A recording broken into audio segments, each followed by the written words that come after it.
ओम नमो भगवते वासुदेवाय। पंचम अध्याय तृतीय स्कंद महत आदि सृष्टि कथा। विदुर प्रश्ने महत आदि सृष्टि कथा श्रीहरि लीला स्तुति गाथा। विदुर प्रश्ने मैत्रेय कहिले पंचम अध्याय। श्रीशुक उवाच सुनो हे कुरु नृपवर गंगार तीरे से विदुर से गंगा तीर उपवने दृढ़ निश्चले जोगासने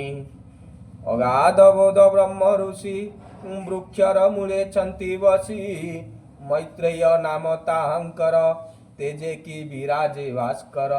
तांक समीपे बेगे जाई कपाळे बेनी कर देई गोविंद भाव घेनी हृदय विदुर पुछिलानंदे।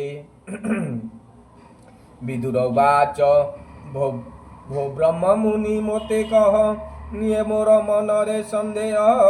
ये जीव लोक सुख अर्थे कर्म संपुदो संपादु थाई नित्य केवे हे दुख न चिंतई निष्काम मार्गे न रहई सुख चिंतते दुर्ले सुख चिंतते दुख लवे कहे केवल प्रस्तावे कृष्ण विमुख जेते नर कर्म भाग्य ताहंकर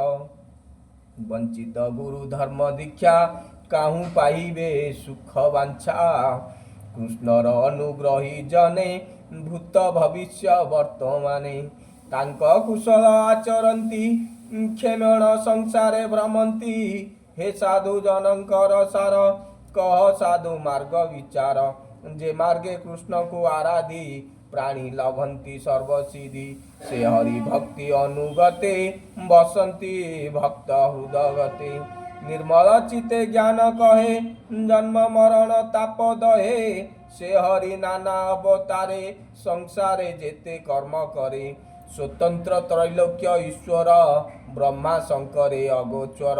स्वभावे चेष्टा जार नाई से किंपा संसार सर्जई ब्रह्मांड करे नाना मूर्ति जे जीव जेमंते जियंती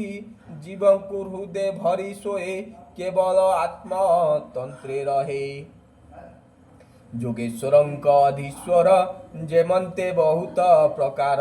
ब्रह्मादि रूपे प्रकाशई रवि जेसने शून्य थाई क्रीडा विहारे ये जगते गोविप्र देव रक्षा अर्थे कर्म करई से जेमंते रूप प्रभेदे बहुमते से हरि चरित अमृत सुनी संतोष नहे चित से आदि लोकनाथ हरि जे अबा तत्व।